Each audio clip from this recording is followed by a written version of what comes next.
Sorry po kung wala po akong mai-offer sa inyong cellphone. Wala po kasi akong pambili. Tsaka sana po, pinatapos niyo po ako magsalita, di ba? Para alam niyo po yung dahilan kung bakit wala akong cellphone ngayon. Sumasagot ka pa.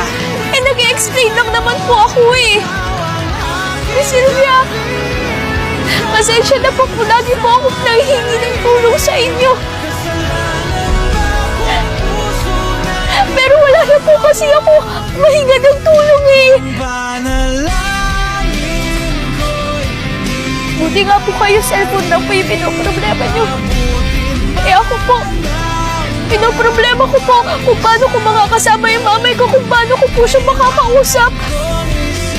Well, it's your fault, Abigail. Kung ayaw mo pala siyang mahiwalay sa'yo, sana hindi mo siya tuloy sa facility. Tapos ngayon, mamomroblema ka.